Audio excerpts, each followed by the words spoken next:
Much of the financial community would have you eat ramen in order to reach financial independence and retire early. Is there a better way to get early financial independence? Keep listening to find out.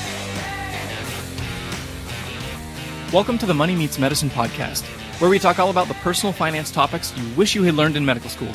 I'm your co-host, Justin Harvey, and here is your co-host who hasn't performed a backdoor Roth IRA in 2 years, Dr. Jimmy Turner.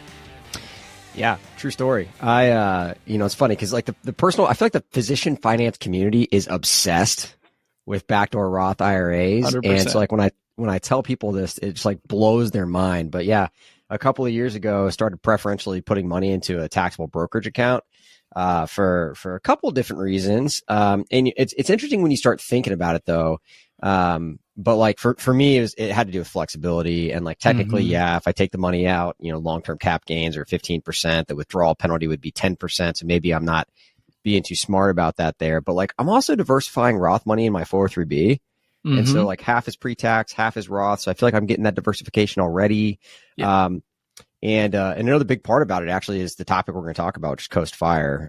So I actually save less now than I used to. I used to do a backdoor Roth IRA, but you told me something before the show started that blew my mind a little bit, Justin. So yeah, I don't think I have ever done a backdoor Roth IRA for myself. And I can confirm, I have had people like for intro calls for my financial planning business who say, "Hey, Justin, I've heard about this mythical backdoor Roth IRA. Can you help me do that?" Yes. Okay. You're hired. And I'm a little torn because I've heard from some friends who have gone way down this rabbit hole that the actual quantifiable benefit of a backdoor Roth IRA contribution is somewhere between $50 and $100 per year in terms of like, what is the difference cumulatively over time? So it's like, if you eat out one less time in the calendar year, you could make an argument that you have sort of created the equivalent of the economic impact of that contribution over the lifetime of that contribution. Now it gets complicated because the alternative is a taxable investment account and then depends on the final disposition of the assets. And if I give them away, if I bequeath them to my kids with stepped up basis, all that stuff. But the bottom line is, yeah, the backdoor Roth is something that's cool and you should do if you're working with an advisor and you can get them to do it for you, which I do this for many, many of my clients. But if you're not gonna make it, it's not going to allow you to then make it. It's sort of the icing on the cake. yeah, no, I really agree. But I do find it almost feels like physician finance blasphemy because this gets so much airtime. But yeah, anyway, this show's not about backdoor Roth IRAs. Interestingly, it's actually about a concept called Coast Fire. And I'm a pretty big fan of this. This is something that my family has done, personally. And so I'm super excited to really bounce this idea around with you, Justin, and kind of discuss it both from your experience, as a person, as a family, married to a doc, a physician family, like mine, but as well as, from your financial planning perspective and helping people kind of think through their stuff. But before we dive in, longtime listeners know that I believe in disability insurance, that it's the number one financial task for doctors. So if your income stops, Justin and I can teach you everything you want to know about paying down debt or investing. But unfortunately, when I went through that process, I didn't have a source of, that I could trust. And so if you are looking to get disability insurance, own occupation, specialty specific disability insurance, so that if your income stops, you'll have something to support you, we have created Money Meets Medicine disability insurance. So if you are looking to get quotes for own occupation disability insurance, or you want to make sure that your policy is up to snuff, please visit moneymeetsmedicine.com/disability. All right, Justin, what were you about to say? If I could quickly jump on the disability train for just 1 second. Oh, I please hear do. 32-year-old surgeons all the time say, I don't really have anything in terms of assets, but ... And I'm like, hold on. If you can make right now $500,000 a year and you plan to do that for 30 years, that's $15 million of income that we're talking about. That is an as yet unrealized asset, but one that needs to be protected. So I, like you, think that this is a very important topic in having the right disability insurance. It's not like you have nothing if you're a 32-year-old physician. You have the ability to make $500,000 for the next 3 decades. And that is something that's very valuable and important. Yeah. I was actually on the phone for like 20 minutes this morning, with one of my residents and, from a different program, a surgical resident, and, talking about this exact topic. And he's like, well, why should I buy it now? And like all this stuff. And, just the topic itself is worth having a conversation because it can get complicated, but, just explaining like, look, you lock in a much lower price when you're younger, when you're healthier, you have more options. Can you wait? 100%. You can definitely wait. I'm not a used car salesman. I would never talk somebody into buying something that they don't want to buy. That said, it is something that people tend to put on the back burner because they're like, oh, like, I'm going to be fine. It's okay. And so I do think figuring this stuff out, totally worth your time. Yep. But on this one, Justin, Coast Fire, I really think this concept is cool. So, before we dive in, like, why don't you explain to the listeners, like, what is this concept? And, maybe why you're a fan, because I know you're a fan. Yeah, it's funny. The last time I did an episode on my podcast, and for people who, it's kind of a niche, even phraseology around what this thing is. And it was at this time when there were all these wildfires happening in the Northwest here where I live. And I thought, oh gosh, this is kind of like poor timing in terms of talking about what fire is. But Coast Fire is taking advantage of the sort of longitudinal earning capacity that medicine affords you and concentrating it for a certain segment of your earning years and building your lifestyle around it in a way that allows you to work a lot less for a significant amount of the remainder. So to give a practical example, I work really hard and save a lot of money from 32 to 42. I finish training and I give it a good decade. I stash a bunch of money in retirement accounts. And then maybe I take a sabbatical for a while and I earn zero, or I'm working like 0.2 FTE, or I'm picking up one locum shift every, month or 1 week every 2 months. And just essentially treading water financially and living my life for the other 7 out of those 8 weeks. And it really does afford you an amazing amount of flexibility and autonomy in your life. Yeah. It is something that we've applied in my own life. And so early on, jumping into the physician, finance community, you start catching wind of, and all these puns are just too much for me right now, of FIRE, right? So the financial independence retire early community. And, at the basic premise, right, is to save a lot of money, right? To spend substantially less than what you earn so that you can retire early. And there are even, conversations about like, what's the definition of just regular old FIRE? Like, is retiring early at the age of, 55? Is it 60? Is it 42? Like, how early is early? And really it's kind of left up to the individual to determine that, if classic traditional retirement 65, I guess technically anything earlier than that is FIRE. How quickly you want to retire is going to dictate how much you need to save and how much you need to spend in order to save that amount. So early on, we totally jumped into this a little bit, and we're pummeling away a 6-figure sum of money every year for the first couple of years that I finished training. What I didn't realize, that kind of that backdoor benefit that I'd experienced later, was that because we saved so much money in the first 3 or 4 years after I finished training, when I slowed down and got more intentional about it and didn't just, really do what other people were doing, and I said, hey, this is our life. Let's make it specific to us. How much money do we need? And how much money would I need to save to get there by the age that I want? So if I want to be financially independent by the age of 45, I have X amount of dollars saved from those years of pummeling money away. How much more money do I need to save each year? And it's been really, really interesting because we did that early. We now save less money than we would have. And the benefit of that is that now I can basically be 0.75 FTE clinically, which at my job hilariously is 2 days per week outside of my call weeks, which I have like 6 a year. Don't hate the player, hate the game. But, it really has worked well for us. And so, I'm a huge proponent of this idea.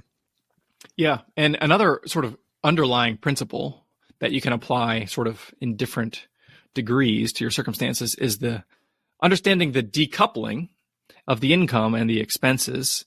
Yeah. And this is even separate from like if you're running a business and passive income. This is like with active income. Once you accumulate a certain, sized snowball at age 42, if you've diligently saved for a decade, that snowball is going to keep on rolling. And the reason that this works is the compounding interest. If the S&P gives you 8.5% on average, now some years are awesome, like last year where we got like 22. Some years are terrible, like the year before that where we got like negative 22. But over time, if you average 8.5%, and there's 2 decades where you're earning roughly that million that you've saved over a decade turns into several down the line. Here's the point, even if you don't add to it, it just, the investments run. That's the crazy part to me, right? Is like, if you want to do like true Coast Fire, like in its purest form, and save up a bunch of money, like you're saying, until age 42, for example, and then save nothing. Like there are people that do that because they're like, well, this nest egg is going to keep growing. And so like really all I have to do is bring home enough money to live my life. But then outside of that, I don't really need to keep saving. For me, it was kind of a more moderate Coast Fire where like I was saving $100,000 a year and now I'm saving more like $50,000 to $70,000 a year. And a good chunk of that comes from matching from my employer. And so, I don't invest in the 457 anymore. I don't do a backdoor Roth IRA anymore. And part of the reason why is because I save less money. And that is not because I can't save more. It's very intentional. But now I don't miss basketball games and recitals. And like my daughter has this big flute, thing at the end of the year, coming up this weekend where it's like this district tryout. It's a big deal to her. I'm going to be able to go. And so that has, manifested, been available to me because of saving less money, because I saved money early. And so if this is Coast Fire, which we're going to, talk a lot more about in a minute, I just do want to mention briefly that there are a whole variety of fires out there. Right. So, we got Coast Fire, we got traditional fire we talked about. Some people call, well, we need to quantify fire even more. And let's call it fat fire versus lean fire, and how many multiples of your annual spending you need to have. I think people make this way too complicated personally. And all I would say is that you need to figure out, what age do you want to retire by? How much money do you think you need to have? And how much money do you need to save to accomplish those two goals? So for me, whatever you want to call that, wherever it fits in the spectrum of fire, the 40,000 variations of it, that to me is kind of the important thing to discover. Interestingly, my perspective from sort of the trenches is that you can even roll that back a little more. And I know you, Jimmy, well enough to know that you have had, we'll call them various professional epiphanies along the way. Sure. And in my life, this looked like when we moved out here to Portland, my wife was at this private practice out here, an anesthesia practice, and we sat down with this, a CFP who was going to do a complimentary financial plan for us as part of her participation in the 401k plan, which I thought was pretty funny. Just, sure. Being on the other side of the table and getting to observe the method. And the first question he said is, okay, I got my notepad out. I'm talking to these new clients for the first time, Dr. and Mr. Harvey. When do you want to retire? I'm 33. I love what I do. My wife just got out of training. Retirement is the last thing on our mind, and we have no flipping clue. So even if we were to give him a number, it would be totally made up and pulled out of thin air. And the fact that was the basis for all these calculations we were about to make is totally, I just thought it was ridiculous. So I tend to plan more in like 3 to 5 year windows where we can reasonably see a horizon that far away. But you might wake up one day and be so pissed off, burned out because you're W-2 and you have no say over your life. And you're like, I don't even care what it costs. I need a sabbatical for 1.5 years so I can decompress and figure out who I am again. And right. I have had people in my life for whom that has happened. And in that case, building your life around this sort of presumptive retirement age rather than in a 3 to 5 year window where we're trying to optimize savings and optimize lifestyle based on that window, I just find those shorter chunks of time tend to make a lot more sense. Yeah. I mean, it makes sense to be able to make it a little more digestible for people to kind of really wrap their head around it. And to give them permission, like to change course. And obviously, I think there is, if you can move towards this Coast Fire goal over a decade, looking at these 3 to 5 year chunks, it can be much more motivating rather than saying like, this only works if you actually retire when you thought you were going to retire. Right. The nice thing about being in medicine too is, and this is another don't hate the player, hate the game situation. And we talked about this, I think, a little bit last time. What's happening with physician employment across basically every specialty and the consolidation forces and I just saw another number today, depends on how you cut it, but 46% of physicians are now in private practice. And you could argue like it's way less than that because a lot of those air quotes private practice are more like an employee anyway. Right. But as those pressures continue, there's just going to be a lack of physicians, and that means that physicians are in the power seat when it comes to negotiating locums, for example. So you are going to have much more opportunity than the average bear in medicine to say, I want to work 1 week a month or 1 week every 2 months. And in that amount of time, you're going to make way more than the average hourly wage compared to your W-2 counterparts. And that really does, from age 40 to age 50, you can work, 13 weeks in a calendar year and make enough to cover your living expenses if you don't have to save anything, because you're on this Coast Fire trajectory. And that once you kind of get your brain wrapped around that, it's like, wow, you mean I don't have to put 20% into my 401k? I just need to make sure I can pay my mortgage. Now it's like, we should take the kids to Spain for 2 months, or we should, maybe we can start that Etsy business that like I've always dreamed about that I can run from the shed out back or whatever. And if I don't make any money, it doesn't matter from those things because we've got this sort of locums backstop that will always be there. Yeah. Having that security is really, something that's under discussed. And this idea, I think people think that of retirement as a cliff, right? They're like, oh, I'm going to keep doing what I'm doing, whatever that might be, until this day. And then at that point, I'm just going to cut it off and I'm going to retire. And then at that point, I'm going to be completely dependent upon this other source of income from this nest egg or real estate, whatever that I've built up, portfolio that I've built up. And really, it doesn't have to be that way, right? Like exactly what you're describing, where like, hey, I'm going to work 1 week every 2 months, for 6 weeks of the year to supplement some of my income. And guess what? When you do that, you have to have less money saved to then support the rest of your lifestyle. And I'll commonly walk people through this because everyone loves talking about the 25X rule in this space, and so like, let's just take maybe an applicable example, and I'm going to do public math and embarrass myself here in a second. But, let's say you want to spend $100,000 a year, right? And you want to use this traditional 25X rule. There's lots of opinions about there. So let's just rule of thumb, guide, principle. Let's not assume that, it's 100% ironclad, but using it as an example right now, 25X, you need $2.5 million if you plan on spending $100,000 a year in retirement. Now, let's say that you bring $20,000 a year home from locums work that you do 3 times a year, right? You do 3 weeks a year, make 20 grand. Well, now you only need $80,000. And so instead of needing 2.5 million to be quote unquote financially independent and to retire, you now need 2. And so you were saving yourself $500,000 in savings by continuing to work some, while the other 49 weeks of the year are yours. You get to spend them however you would like. And so when you reduce the amount of total money that you need by bringing in some income from these endeavors, that it really can, like that could be the end of the line for some people. Whereas like, now might be full-time work. They're saving a bunch of money and then they gradually start saving less and less and less. And then maybe they start making less and less money as that nest egg grows. And there's kind of that split that, goes the other direction. It doesn't have to be a cliff. Right. But I think most people think of it as a cliff. You're totally right. And for those folks, I don't know, there's maybe some listeners who are a little older out there who maybe they were planning on retiring in 2022. 2022 was like the perfect storm in terms of the stock market because equities did bad and so did stocks because so did bonds because rates were coming up. The price of the bonds were going down. There's an inverse relationship between those. And so stocks were down, bonds were down. It was bad. Even if you were conservatively positioned, you're probably down double-digit percentage for a 60-40 portfolio.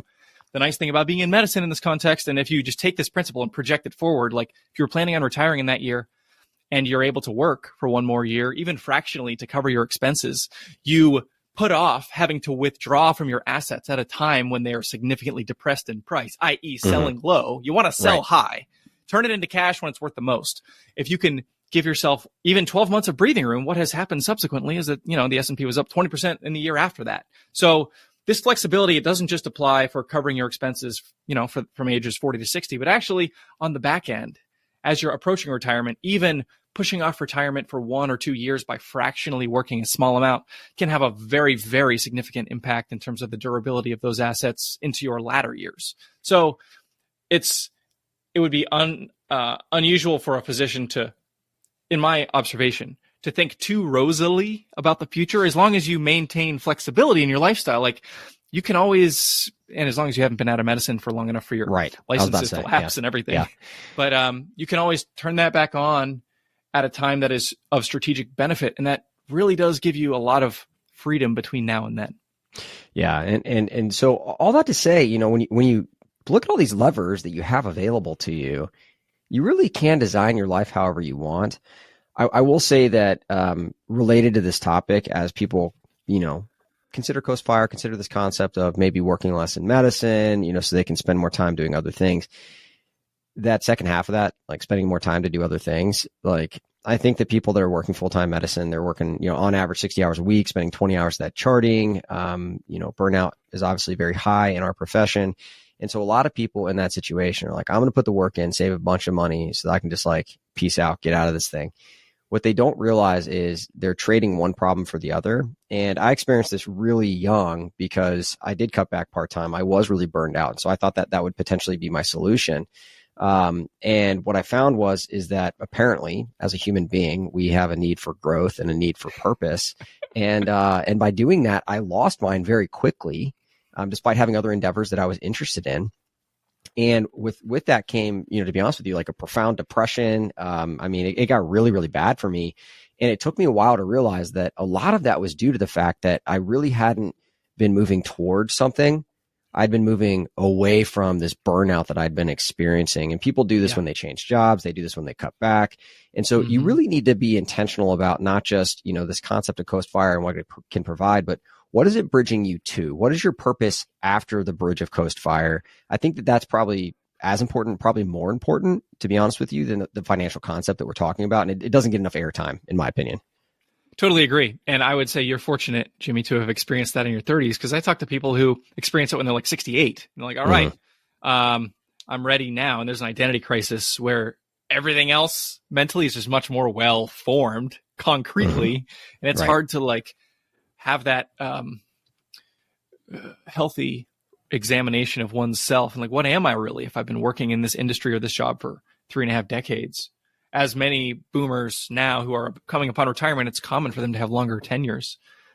There's some real internal work there to be done, and it's much more difficult to do later on. So, it sounds like you're in a great spot. Well, I think it's related because, Coast Fire's allowed us kind of the financial freedom to work those 2 days a week. Plus, probably 6 or 10 weeks a year, I work 5 days a week, which allows me to kind of make up the gap for what's required for my job in a shift work specialty. But the other thing it's allowed me, right, is because I have that financial security, right? Like there's a reason why 2024 is the year of financial literacy on Money Meets Medicine. And the reason why is because like I technically don't need to make money outside of my job because we're saving less money. We're spending slightly less money. I'm working less, which provides me the opportunity to do all of these things that I'm crazy passionate about. And to be honest with you, I can give the book away for free. I can do a YouTube channel. Like we can do all of these things. And the reason for that, if I'm being honest, is part of it's selfish, right? It provides me purpose because I love teaching other people. And so when I realized that, okay, when there's not this financial incentive behind it, when I get to do it just because it's something I enjoy, this doesn't feel like work. It's something I look forward to.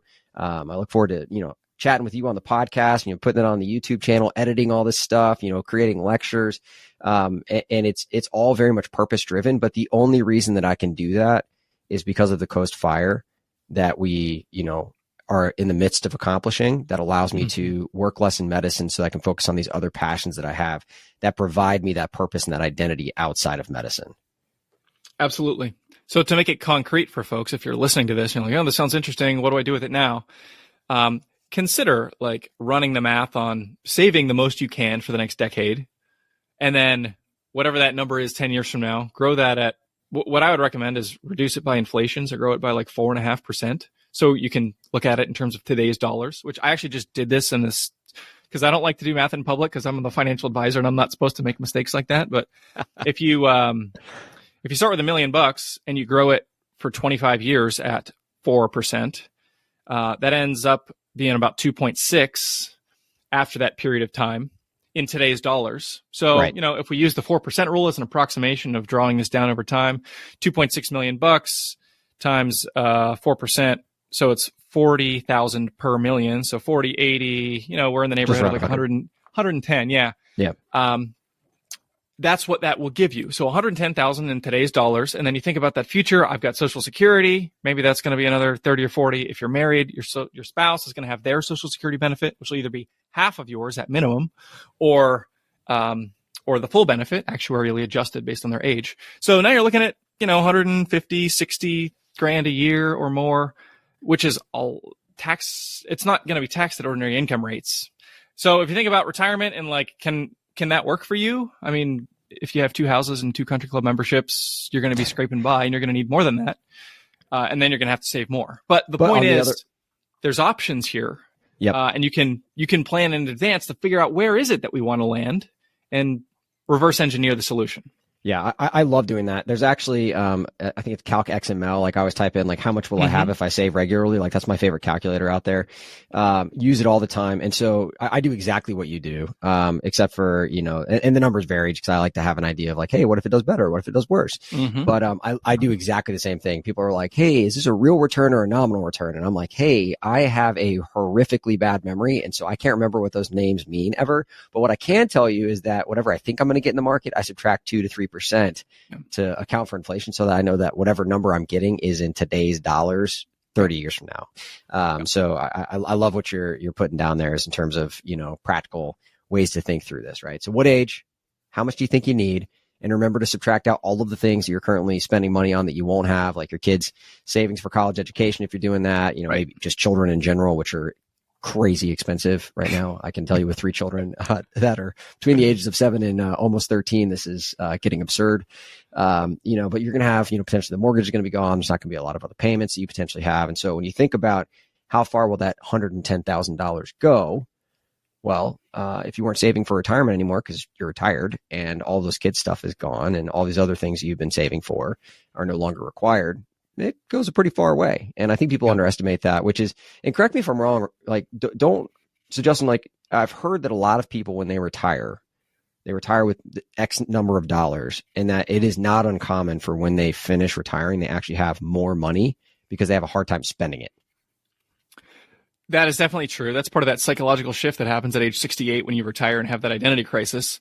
Instead of continuing to pile into your piggy bank, you now turn on the faucet and start draining it. And that is very, very difficult for people.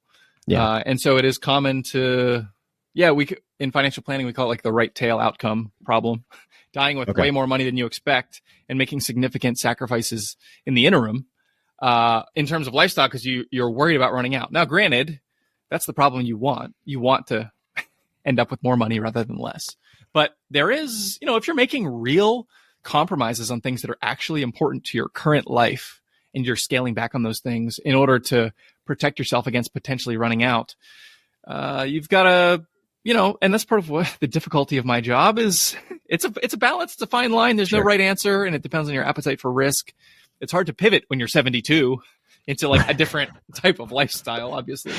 But often, people do, especially when they've amassed meaningful assets, the compounding on that, even if you're 60 and you retire, like you might live another 40 years, especially if you're 60 today and with what's happening with medical technology and everything. So 40 years of compounding, that's a lot. It's a lot. It really helps. It's a nice tailwind.